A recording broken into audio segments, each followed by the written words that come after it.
नमस्कार, सियासी दंगल में आप सभी दर्शकों का बहुत बहुत स्वागत है। मैं हूं आपके साथ सत्यम गौर। 2022 का विधानसभा चुनाव बेहद नजदीक है।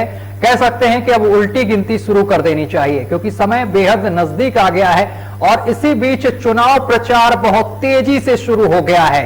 तरह तरह के वादे किए जा रहे हैं। इसके साथ पक्ष विपक्ष एक दूसरे पर वार पलटवार भी कर रहा है।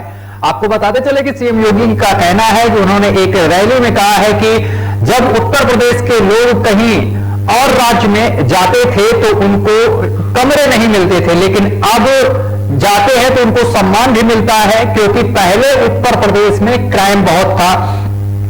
पहले की सरकारों ने वादे किए लेकिन उन वादों पर खरी नहीं उतरी सरकार। इसके साथ ही क्राइम को लेकर भी उत्तर प्रदेश को लेकर यहां पर घेरा है, अखिलेश यादव पर निशाना साधा है।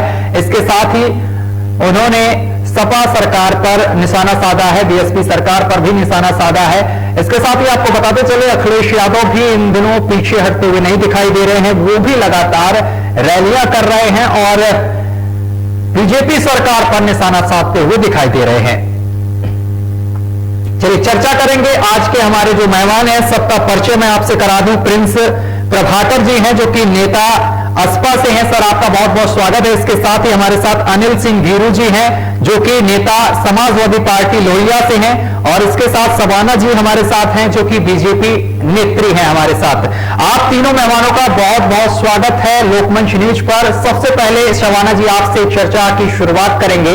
शबाना जी, चुनाव बेहद नजदीक है लेकिन जो विपक्षी पार्टियां हैं वो लगातार सरकार को घेरती हुई नजर आ रही हैं। कई मुद्दे हैं। विपक्षी पार्टियों का कहना है कि सरकार ने जिस तरीके से महंगाई को लेकर जनता से वादा किया था, रोजगार को लेकर जनता से वादा किया था, गड्ढा मुक्त सड़कों को लेकर जनता से वादा किया था, जमीनी हकीकत में वो एक भी वादे सरकार ने पूरे नहीं किए हैं। शबाना जी।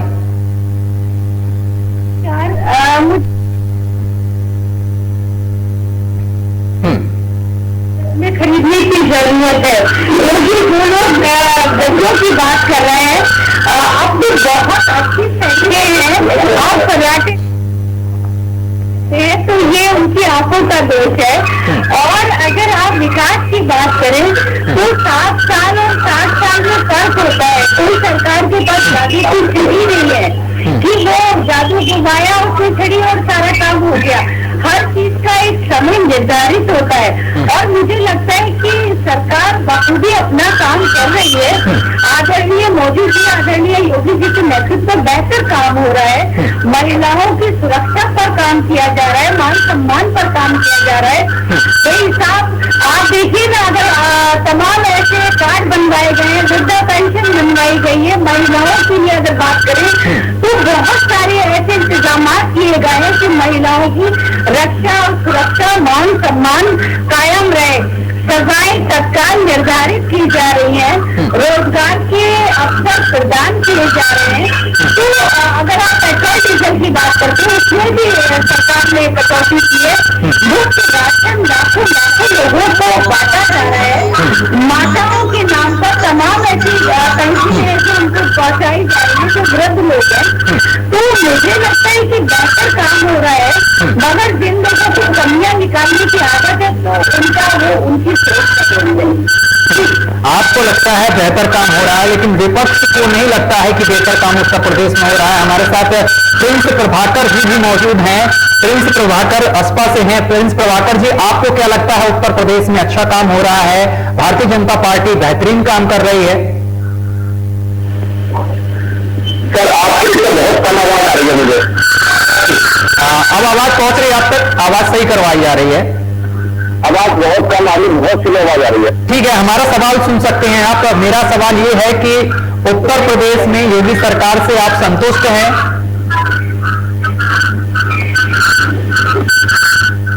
सर, आवाज नहीं आ रही है आपकी। चलिए ठीक है, आवाज सही करवाते हैं। अनिल सिंह वीरू हमारे साथ मौजूद हैं समाजवादी पार्टी लोहिया से। अनिल जी, आप तक आवाज पहुंच रही है? हाँ, आवाज पहुंच रही है, बहुत कम है, मगर मैं आपका सवाल पूछ सकता हूँ। बहुत बहुत धन्यवाद आपका।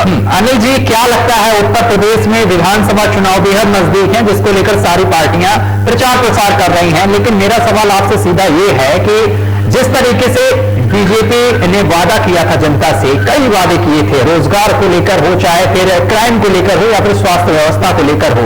क्या लगता है वो वादे पूरे हुए? आपका जो सवाल है, सबसे पहले मैं हरदोई की सरजमी से पूरे प्रदेश और देशवासियों को नववर्ष और गणतंत्र दिवस की हार्दिक बधाई देता हूँ।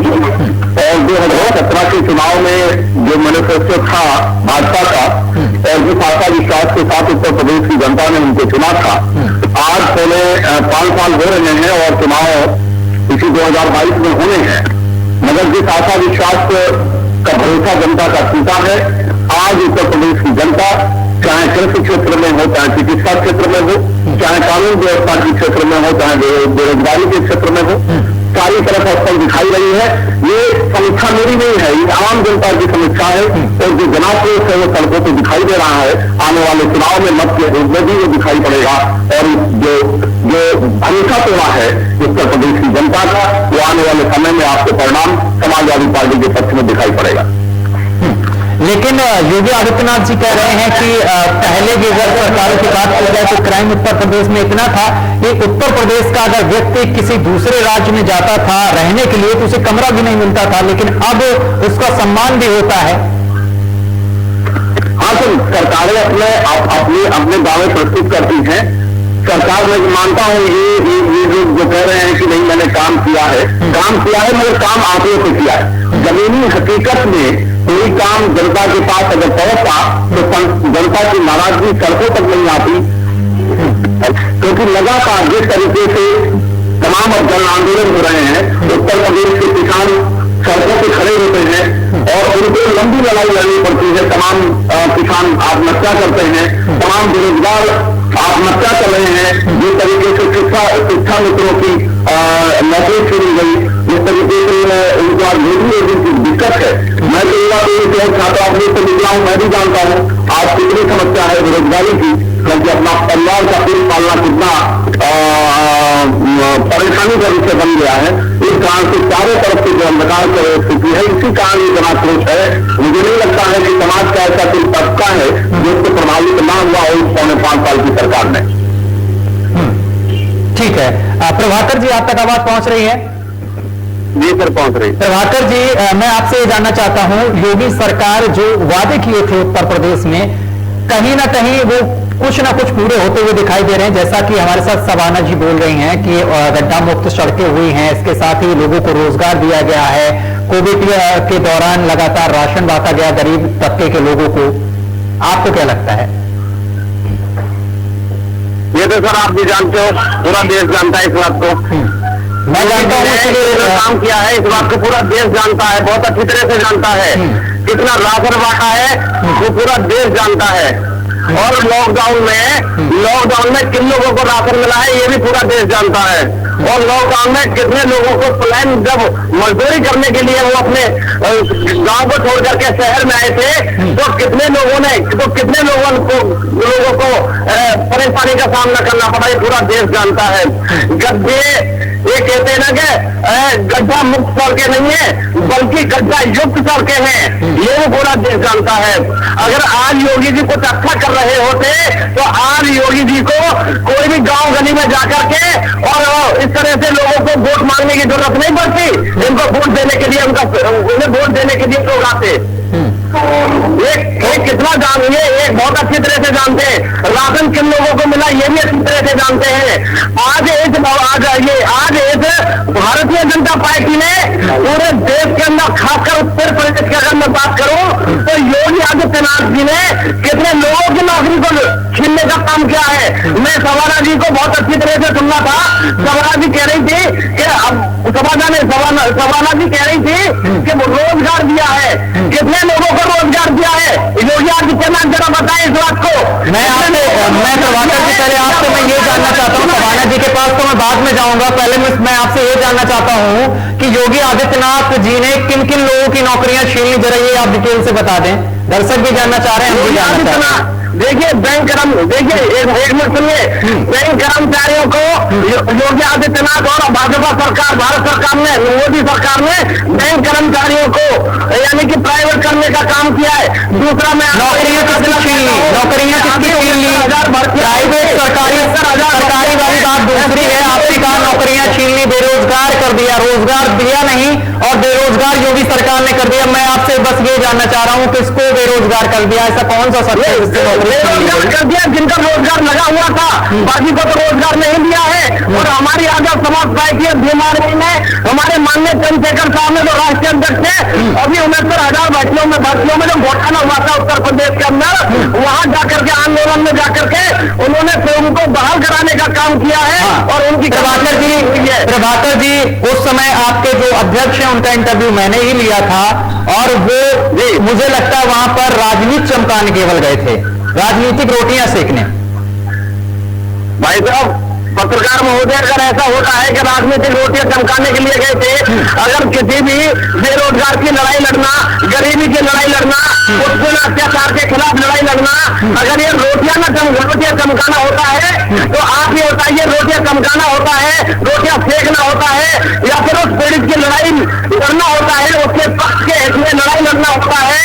जिस समय योगी आदित्यनाथ पैर पसार के सो रहे थे अपने महल में, उस समय भाई चंद्रशेखर आजाद जी और छात्रों के साथ में वो रात गुजारने का काम कर रहे थे, उनके कंधे से कंधा मिला करके देने का, कंधे से कंधा मिला करके उनका साथ देने का काम कर रहे थे। मुझे लगता है गाना तो बाबूजी, मुझे लगता है जब कोविड काल था तब विपक्ष केवल फोन से ट्वीट करना जानता था, कोई सड़कों पर नहीं उतरा उस टाइम। उतरे अध्यक्ष जी आपने उस समय सड़क पर उतरे थे, किन किन लोगों की हेल्प की गई, किन किन लोगों की मदद की गई, जरा हमें भी बताइए, जनता भी जानना चाहती है। मैं पत्रकार महोदय जी, मैं आपको बता देना चाहता हूँ, मैं उत्तर प्रदेश के अंदर माननीय चंद्रशेखर आजाद साहब ने उत्तर प्रदेश के अंदर वहाँ खाना बंटवाने का, राशन बंटवाने का काम किया था। किस जगह बंटवाया राशन? चाहे वो लखनऊ हो, चाहे लखनऊ में किस जगह बंटवाया गया, कब बंटवाया गया राशन? प्रभाकर जी बताइए, जरा डिटेल से बताइए, जाने, हम भी जाने, जनता भी जाने कि आपकी पार्टी किस तरीके से काम कर रही है, जनता के लिए कितना काम कर रही है, जानना बहुत जरूरी है। आपकी पार्टी के लिए जनता को भी जानना जरूरी है। मैं भी जानना चाहता हूं कि कहां पर राशन बंटवाया गया। मैं बता रहा हूँ, राशन बंटवाया गया था, राशन बंटवाया गया। वही तो मैं जानना चाह रहा हूँ, वही मैं जानना चाह रहा हूँ कि कहां राशन बंटवाया गया था, कितना राशन बंटवाया गया था, कब राशन बंटवाया गया था, कोविड काल में कब आप लोग बाहर निकले? पूरी भीमार में, सर जी, पूरी भीमार में आजाद समाज पार्टी की टीम लगी हुई थी। और भीमार में आजाद समाज पार्टी ने, आपको बताता हूँ, नोएडा में हमने बांटने का, हमारी टीम ने बांटने का काम किया। वही मैं जानना चाह रहा हूँ साहब, आपको वही मैं पूरे कोई भी कह देगा, कोई तथ्य है बोलने के पीछे, कोई प्रूफ है कब बांटा गया? अरे सर जी, प्रूफ क्या चाहिए आपको, ये बताओ। आप अभी ये कह रहे हैं योगी आदित्यनाथ जी गरीबों के लिए राशन वितरण नहीं कर रहे हैं। मुझे लगता है मैं जब निकलता हूं अपनी गांव गलियों से देखता हूं तो काफी लंबी लाइनें लगी होती हैं, तो मैं पूछता हूं किस चीज की लाइनें लगी भाई साहब यहाँ पर, तो कहते हैं राशन बांट रहे हैं। हमने ग्राउंड रिपोर्टिंग की है तो इस बार तो ये भी बोला कुछ महिलाओं ने कि इस बार भैया तेल भी मिल रहा है, नमक भी, तेल भी, चने भी, तेल भी मिल रहा है। तेल निकाल करके गरीबों का तेल दिया जा रहा है। ये भाजपा योगी सरकार की ये तानाशाही रवैया है। आप मुझे बता, सवाना जी जवाब चाहिए। कर्फ्यू लॉकडाउन लगाया गया था, अगर आपको पता होगा, आप जानते हुए आपने ग्राउंड रिपोर्टिंग भी की थी उस समय उत्तर प्रदेश में। मैं जानता नहीं हूँ, यही चीज तो मैं आपसे जानना चाह रहा हूँ। मैं नहीं जानता हूँ, इसीलिए तो आपसे जानना चाहता हूँ प्रभाकर जी, कहाँ पर आपने लोगों के लिए चिंता जाहिर की, कहां पर आपने गल्ला बंटवाया, राशन बंटवाया, किस जगह लोगों की मदद की गई आपकी पार्टी की तरफ से, मुझे आप बता दीजिए, मैं नहीं जानता हूं, यही आपसे जानना चाह रहा हूं। दिल्ली में हमारे हिमांशु वाल्मीकि जिले प्रदेश अध्यक्ष बीमार मिलके उन्होंने मदद की थी। और हमारे भाई चंद्रशेखर आजाद साहब ने वो मुजफ्फरनगर से लेकर के और आप लखनऊ तक में जाऊं का समय मिला था, जैसे भी जाने का मौका मिला था वहां उन्होंने राशन बंटवाने का काम किया था। और बाकी उन्होंने आदेश था कि बीमार में और आजाद समाज की टीम जाकर के वो गरीबों का गरीबों को राशन बंटवाने का काम करे, और किया था, और हमने भी किया था। ठीक है, हमारे साथ राशन, पत्रकार महोदय जी, आज राशन की नहीं है, आज बात अत्याचार की है, बहन बेटियों के अत्याचार की है। और भाजपा सरकार ने हाथरस में उस बेटी को जला करके जिंदा मार के रवैये से मार दिया था। और स्वाभिमान की बात है, आज लज्जा की बात है। जवाब ले लेते। सबाना जी जवाब दीजिए, हाथरस कांड को लेकर आप पर आरोप लगाए जा रहे हैं। बताओ संविधान में कहा लिखा हुआ है कि उसके माँ बाप की मर्जी के बिना आपको किसी के सबको जला दोगे, और भाजपा हमें ये कह रही थी कि उसके साथ में हुई, उसके साथ में बलात्कार नहीं हुआ था, सीबीआई जांच हुई। ठीक है प्रभाकर जी, आपके पास वापस आते हैं, जरा जवाब भी सुन लीजिए। जवाब भी देने के लिए कोई किसी मैंने बैठा रखा है, सबाना जी को इसलिए बैठाला है, सबाना जी जवाब देंगे इस चीज का। ये भाजपा का तानाशाही रवैया और चलने वाला नहीं है। आज अगर जो सर्व समाज और गरीबों की मसला अगर उभर करके आए तो वो चल से आ जाओ साहब। चल तो रहा है, कहाँ दौड़ रहा है।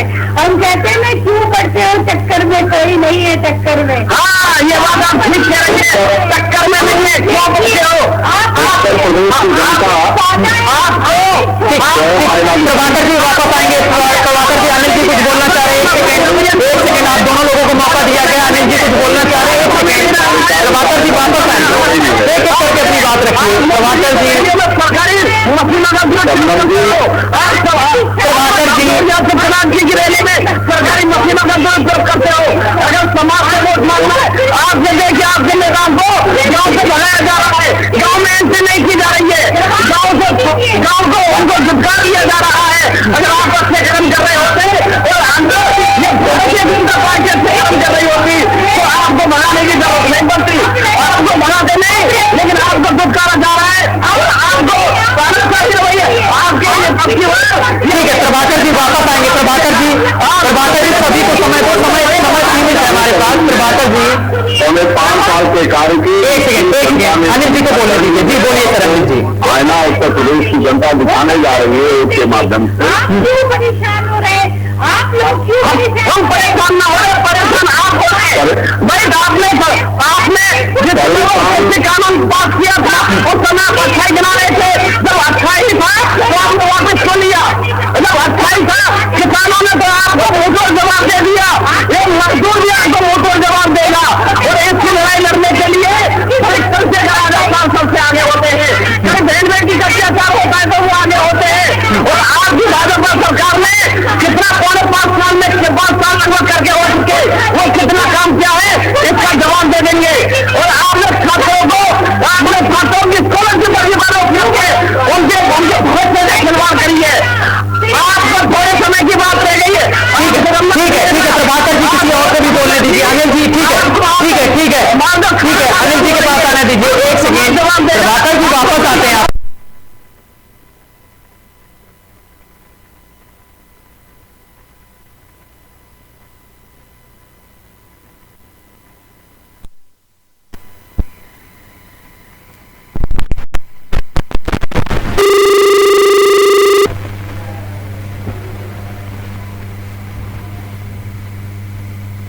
ठीक है, हमारे मेहमानों की आवाज किसी कारण से हम तक नहीं पहुंच पा रही, लेकिन हम आपको बता दें चले कि 2022 का जो चुनाव है वो बेहद नजदीक है, जिसको लेकर वार पलटवार लगातार जारी है। एक बार फिर से आवाज कनेक्ट करने की कोशिश करते हैं, अपने पीसीआर से एक बार गुजारिश करेंगे कि एक बार फिर से संपर्क जोड़ा जाए। किसी कारणवश संपर्क टूट गया है। ठीक है, अनिल जी कुछ कहना चाह रहे हैं। अनिल जी, आपकी सरकार पर भी आरोप लगाया गया है कि आपकी सरकार ने दंगे कराए गए। अपनी आवाज उठाता है, चाहे लखीमपुर के किसान हो, चाहे छात्र हो, नौजवान हो, जब कोई बात उठाता है तो उसके ऊपर लाठियां चलती है, उसको पिटवा जाता है। ऐसे कभी नहीं हुआ। अरे भाई गोरा के लिए व्यापारी मरीज की बातें हैं, उनको किस तरीके से बहरेली से मार के पीट दिया जाए, ये है उत्तर प्रदेश की कानून व्यवस्था। खिलाफ षड्यंत्र करता है, भारत के खिलाफ बोलता है, उससे कार्रवाई होनी चाहिए निश्चित तौर पर। हाँ, वो किसान भारत के खिलाफ बोल रहे थे, वो किसान भारत के खिलाफ बोल रहे थे तो उनके किसानों के हित की बात बोलता है। नैतिक दायित्व है अपने देश के प्रति। आपके चंद्रशेखर जी ने कुछ नहीं किया, जो कुछ भी किया आज भी लाखों लोगों को, किसानों को, और मैं कहती हूँ किसानों की बात थोड़ी, वो तो हमारे साथ ही है। आज गरीब मजदूरों को राशन आज भी बांटा जा रहा है। कौन सी पार्टी ने बांटा है? कौन सी पार्टी कर रही है? आप फिर आपकी सरकार ने राशन बांटा, करो राशन की बात कर रही है आप आपकी सरकार राशन की बात करिए, रोजगार की बात क्यों नहीं करते आप? किसानों के हित की बात क्यों नहीं करते आप? मजदूरों के हित की बात क्यों नहीं करते आप? आपको वोट जनता ने राशन के लिए दिया था या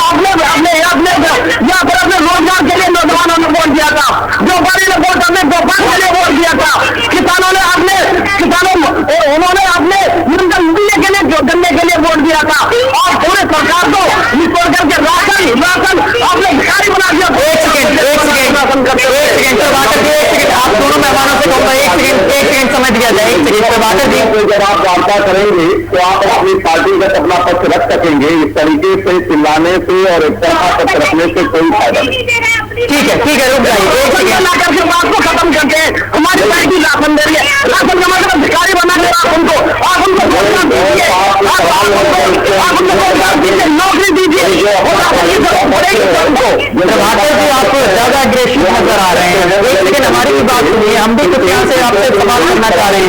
प्रभाकर जी, दिशाहीन हम लोग जा रहे हैं। इस विधेयक का जो सियासी दंगल विधेयक की परिचर्चा का संदेश हम अपने दंगल विचारों के माध्यम से स्पष्ट रखना चाह रहे हैं, वो नहीं रख पा रहे हैं। वो आप सुनने तो दे नहीं रहे ना, वो उनको चुप कराइए। ठीक है शांत हो गए प्रभाकर जी, शांत हो गए। एक सेकंड अनिल जी, पूरा देश देखता है तो हमें स्वयं करके जो सवाल एंकर महोदय का होना चाहिए उसको सुन के उसका सीधा जवाब देना चाहिए। आप मैं सवाल का जवाब दूंगी, चलिए ठीक है। ठीक है एक सेकंड अनिल जी, आपसे मेरा सवाल है कि इस बार के चुनाव को आप किस तरीके से देख रहे हैं, क्योंकि गठबंधन भी आपके साथ है, क्या लगता है इस बार नैया पार हो जाएगी? देखिए सर, हम जब जनता के बीच में काम करते हैं, जब भारतीय जनता पार्टी की सरकार बनी उससे पहले हमारी 2012 से 17 के बीच में थी, हमने तमाम विकास के कार्य किए, मगर जनता के उससे हम खड़े नहीं उतर पाए। लेकिन आरोप आपके ऊपर ये भी है कि आपकी सरकार में दंगे हुए। नहीं, देखिए हमने जो काम किए, आज मुझे समीक्षा करने की जरूरत नहीं। आज उत्तर प्रदेश की जनता माननीय अखिलेश यादव जी ने जो कार्य किए थे उसकी समीक्षा करके आज जनता उन्हीं के पास जा रही है, उनसे आशा कर रही है, उनके यहाँ आशा बड़ी नजरों से देख रही है। और हमने जब भाजपा की सरकार बनी तो हमने 6 साल हमारे राष्ट्रीय अध्यक्ष जी ने मौका दिया, 1 साल का मौका दिया कि सरकार जो अपनी योजनाएं जो उनका मेरे सकते हैं उसको लागू करे। उसके बाद अनिल जी, मैं ये जानना चाह रहा हूँ, अनिल जी, पौने साल से मतलब 4 साल से लगातार जनता के बीच में जाकर इन मुद्दों को आगे उठा रहे हैं, चाहे वो कानून व्यवस्था का मामला हो, चाहे बेरोजगारी का मामला हो, अन्य मुद्दों पे भी हमने हैं। कोरोना काल में हमारे राष्ट्रीय अध्यक्ष जी के निर्देश से जो भी हमारा संगठन था और समाज के तमाम जो भी संगठनों ने भी इस मानवता के कार्य में अपना हाथ बढ़ाया। मैं नहीं कहता कि समाज के है, सारे लोगों ने अपना जो कर सकता था किया, क्योंकि पूरे देश के सामने संकट था और हम सबसे जरूर है सबके स्टेट के साथ अपने देश के और लोगों के लिए काम करना चाहिए था। आज जो स्थितियां हैं, मैंने जो भरोसा जीता है, जो माननीय अखिलेश यादव जी का 2017 के बीच का कार्यकाल रहा और एक अच्छे मुख्यमंत्री के रूप में जो उनकी छवि थी, आज उत्तर प्रदेश की जनता उनके ऊपर आशा भरी नजरों से देख रहे हैं। उत्तर प्रदेश की जनता का विश्वास है, भरोसा है और मैं दावे के साथ कह सकता हूं 2017 से 2021 के बीच में जो भाजपा सरकार ने अपने दावे के आंकड़ों के आधार पर उनको जमीनी हकीकत से नहीं पहुंचा पाए हैं, इसी कारण आज पूरी उत्तर प्रदेश की जनता समाजवादी पार्टी और उनके नेता अखिलेश यादव जी के साथ खड़ी हुई है। ये आपको नहीं लगता कि आपकी सरकार में दंगे हुए, अखिलेश यादव की सरकार में दंगे हुए, इस चीज को लेकर लगातार सरकार को घेरा जा रहा है कि जब भी कोई चीज ऐसी घटना होती है, क्योंकि दंगे के पीछे क्या साजिश होती क्या रहती है, जब कोई चीज होती है तो उसके पीछे सरकार तुरंत कॉन्फिडेंस लेती है। जब भी कोई ऐसे घटनाक्रम होते हैं सरकार तुरंत कॉन्फिडेंस लेकर उसको कार्रवाई करती है। आगे कोई ऐसी चीज ना हो पाए तो उससे कड़ी कार्रवाई करती है। ऐसा हमारी भी सरकार के समय में अगर कोई घटना हुई तो उसको हमारी सरकार ने तुरंत कॉन्फिडेंस पर तुरंत कार्रवाई करने का काम किया है। ऐसा नहीं देखने को मिला कि भूमाफिया बहुत सक्रिय थे और योगी सरकार में उन भूमाफियाओं को कटघरे में भेजा गया। देखिए साहब, ये इतना बड़ा उत्तर प्रदेश है, इस उत्तर प्रदेश में जब कोई घटनाएं होती हैं, आज जिस तरीके से सरकार के लोग मैं बता रहा हूँ, मैं पार्टी की तरफ से अलग हट के बता रहा हूँ, आज जिस तरीके से आम जनता थाने में और राजस्व विभाग में तहसील में जिस तरीके से उसका शोषण हो रहा है, तमाम लोगों के चेहरे करके बिना अधिकारी आप थाने में जाइए, दोनों पक्षों से पैसा लिया जा रहा है। राजस्व विभाग में ऐसी हालत है कि अगर आपको कोई अपना खेत नपाई का काम करना है उनको महीने और महीनों तक खाने का काम होता है, बिना पैसा लिए कोई काम नहीं हो रहा। इस तरीके से हालात है, इस तरीके से परिस्थितियां कोई सुनने वाला नहीं। कारण क्या है कि जितने भी अधिकारी हैं उन्हें मालूम है कि ना आप हमारा बना सकते हो ना बिगाड़ सकते हो, बेअंकुश है और बिना जिस तरीके से उन्हें इस 5 साल में आम जनता को लूटने का काम किया है, इसी कारण पूरी उत्तर प्रदेश की जनता प्राण ट्राई कर रही है। हर आदमी, ऐसा कोई तबका में एंकर महोदय कह सकता हूं, ऐसा कोई तबका है जो। अनिल जी एक सवाल और छोटा सा, उसका जवाब और चाहता हूं मैं आपसे। अनिल जी एक सवाल और छोटा सा, जो कार्रवाई करवाई गई है विपक्ष, जो छापेमारी हुई है, कार्रवाई की गई इनकम टैक्स की तरफ से, उससे क्या आपत्ति आखिर आपको? आप लोग कहते हैं कि जब चुनाव नजदीक आता है तो बीजेपी के पास एक ही हथियार होता है, या फिर छापेमारी करवाए या फिर पुलिस का सहारा ले। आखिर इसमें क्या आपत्ति? जब आप लोग शरीफ हैं, ईमानदार हैं, तो इस छापेमारी से क्या दिक्कत है? कोई दिक्कत नहीं। अगर उन्होंने काम किया, बस दिक्कत यही होता है कि एक पीछे उसके जो साजिश होती है, जो इंटेंशन होता है, जो मैं अच्छा चलिए मैं अभी आर.के. तिवारी सर जो चीफ सेक्रेटरी है, उन्होंने 24 दिसंबर को कोरोना का 7वां जो राष्ट्रकालीन कर्फ्यू का जारी किया, ठीक है ना साहब? आप राष्ट्रकालीन कर्फ्यू का 25 दिसंबर से लागू हुआ है, दिन में आप लागू कर दिन में अमित शाह साहब आ रहे हैं, 1 लाख भेड़ का लक्ष्य, इसका तो लाभ में कर्फ्यू का क्या मतलब है? इसी तरीके से आप जो ये चीज है, अगर जो छापे पड़ रहे हैं, अब इन छापों के जो भी आंकड़े आएंगे, एक सवाल मेरा वो अपने आंकड़े देंगे, क्या स्थितियां जब जांच करेंगे। एक सवाल मेरा और सामने एक सवाल हो जाएगा, जिसके आप व्यापारी का वो अपने आंकड़े देगा।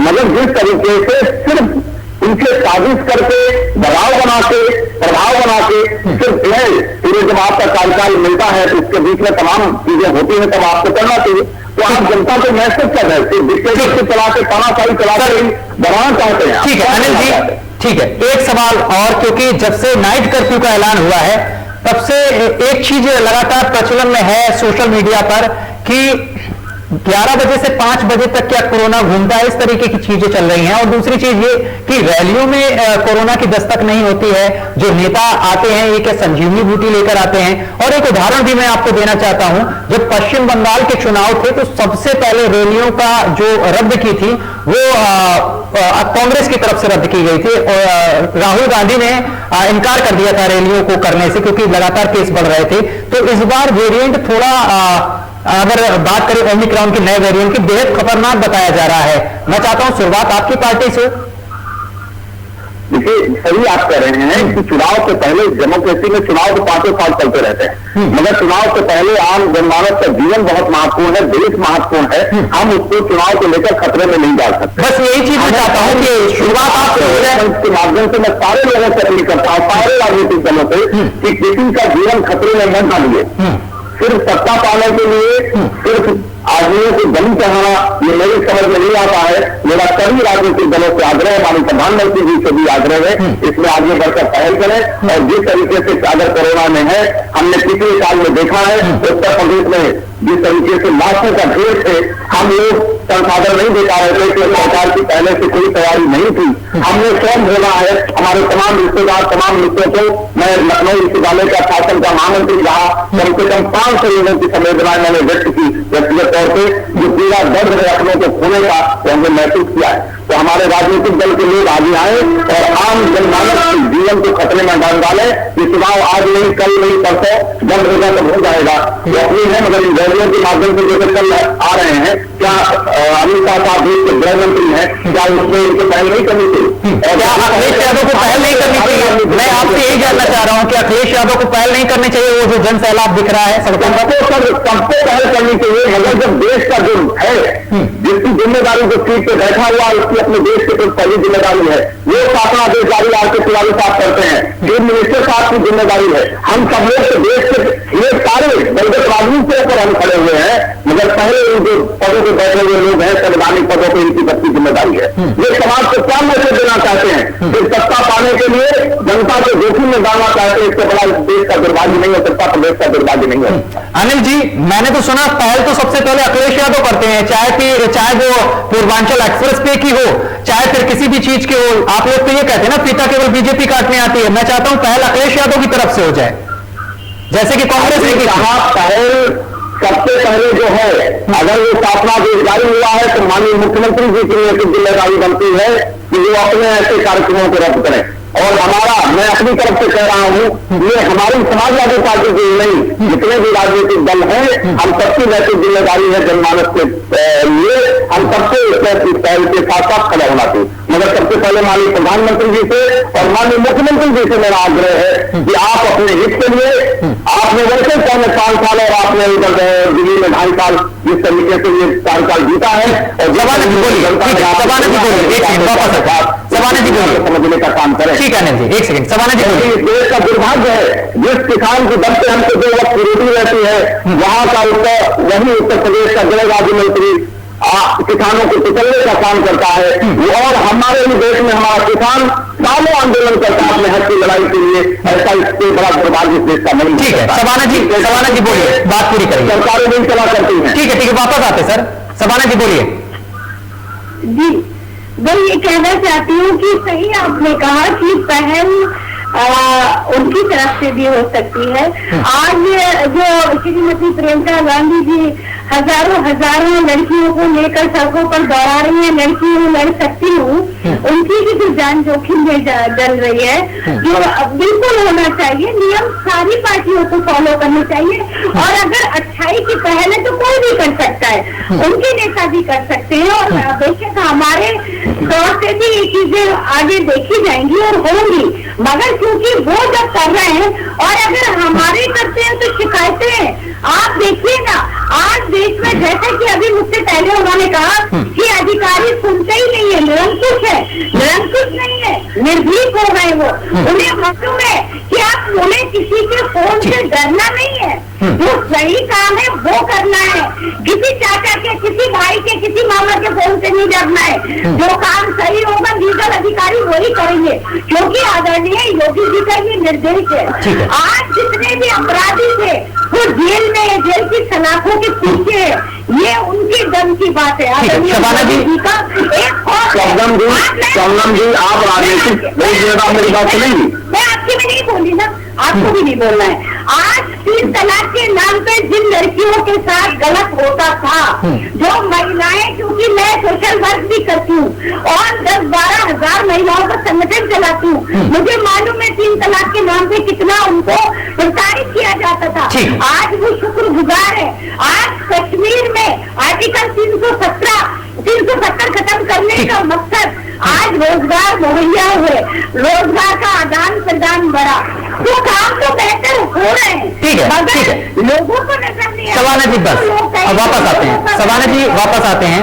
काफी देर से प्रिंस प्रभाकर जी बैठे हैं, बड़ी शांत बैठे हैं। काफी देर पहले वो बहुत ज्यादा गुस्सा भी हो गए थे और उनकी जो बात जहां से मैंने रोकी थी वो ये थी कि गन्ना का भुगतान नहीं किया गया है जिस तरीके से वादा किया गया था बीजेपी सरकार की तरफ से।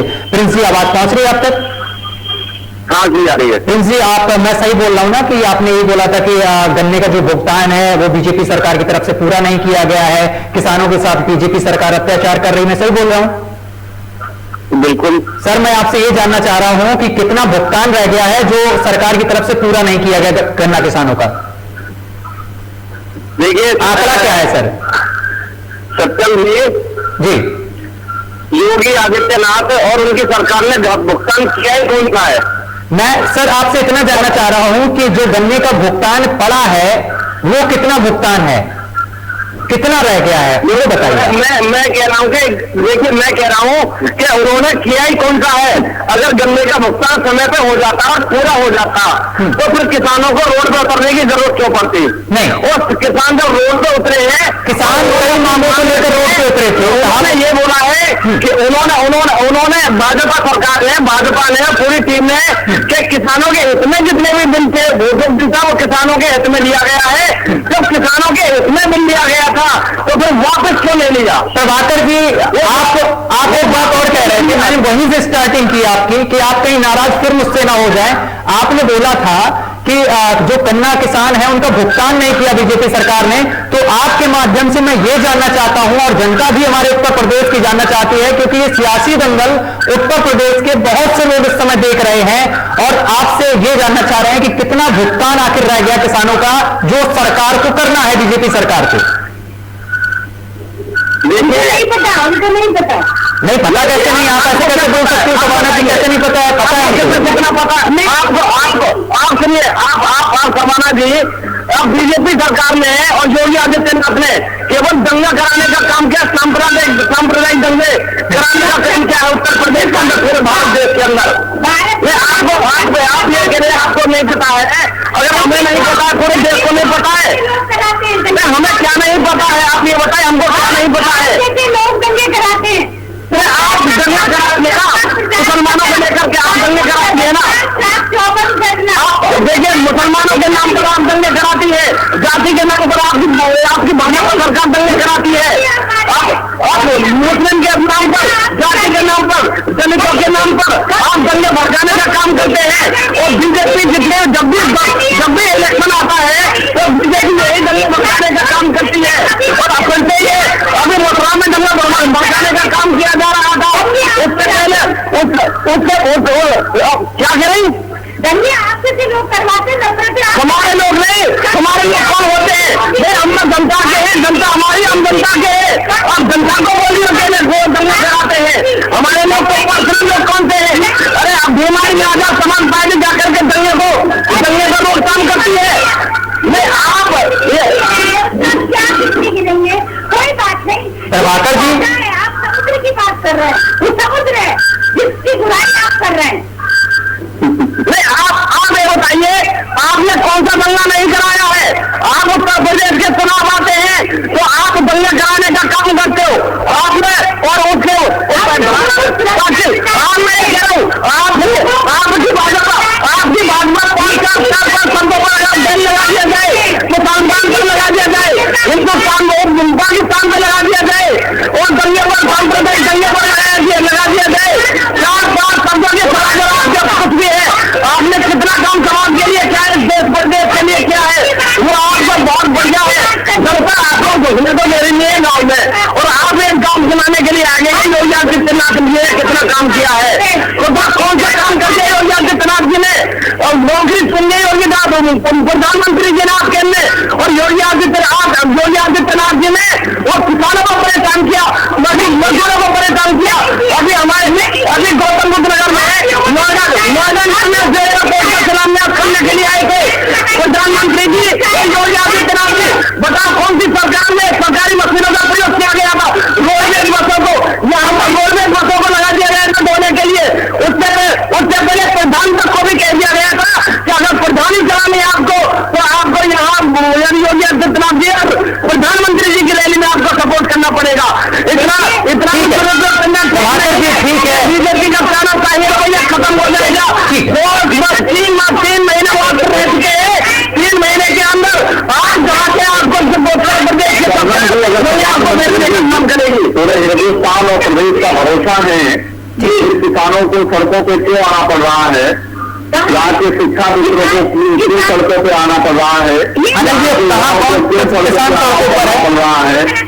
कोई सही नहीं है। और आपने कहा आप जो सार्वजनिक जीवन में हैं, कितने लोगों का पक्ष आप प्रशासन से रख पाते हो, कितने अधिकारी आप सुनते हैं, आपको पूरा देश देख रहा होगा।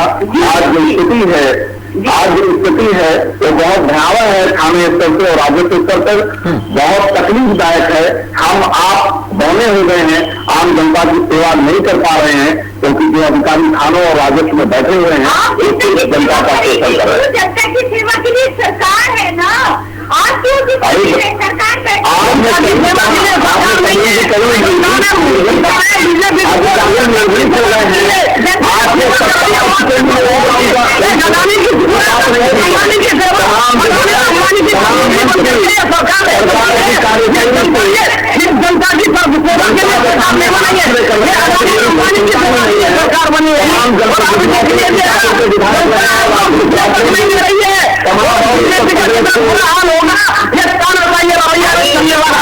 समय तक ये मात्र 2 महीने आप लोग जाइए, 2 महीने का समय है। आप भारत में 1 घंटा दिखाने का काम करेंगे, मुसलमान कराने का काम किया, काम को लेकर के जनता के बीच में हिंदू खतरे में है, हिंदू खतरे में है, हिंदू खतरे में नहीं है, खतरे में है, खतरे में है तो ये लोग खतरे में आ जाते हैं, बीजेपी खतरे में आ जाती है, इसलिए हिंदू को खतरे में डालने का काम करते हैं।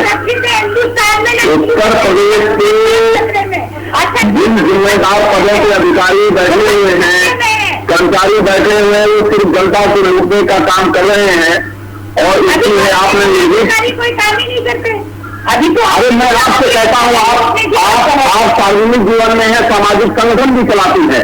आप किसी थाने में अगर मदद करा पाने की स्थिति हो, किसी तहसील में मदद करा पाने की स्थिति हो, तब आप मुझसे कहिएगा। पूरा प्रदेश आपका सुन रहा है। मैं अपने घर में अदालत लगाती हूँ और जाने कितने केस मैं करवाती हूँ, निपटाती हूँ महिलाओं के, थाने से भी। आप अपने आप में कोशिश करती होगी, मगर जो सरकार की योजनाओं। ठीक है, समय की कमी है, माफी चाहते हैं आपके मेहमानों से हमारे साथ जुड़ने के लिए। बहुत बहुत शुक्रिया आपका। तो आपको बताते चले कि 2022 का जो चुनाव है वो बेहद नजदीक है, जिसको लेकर सियासी गलियारों में खलबली मची हुई है, और इसके साथ ही पक्ष विपक्ष एक दूसरे पर हमलावर भी है, कई चीजों को लेकर एक दूसरे पर निशाना साधते हुए नजर आ रहे हैं। लेकिन 2022 में किसके सर पर ताज सजेगा, यह देखने वाली बात है। जनता किसकी तरफ जाती है, क्योंकि उत्तर प्रदेश का माहौल क्या है यह समझना बहुत ही जरूरी है कि उत्तर प्रदेश की जनता किसको चुनती है इस बार 2022 में चुनाव में, यह देखना जरूरी होगा। फिलहाल मेरे साथ अभी के लिए बस इतना ही। देश दुनिया की तमाम खबरें देखने के लिए देखते रहिए आपका अपना चैनल लोकमंच न्यूज।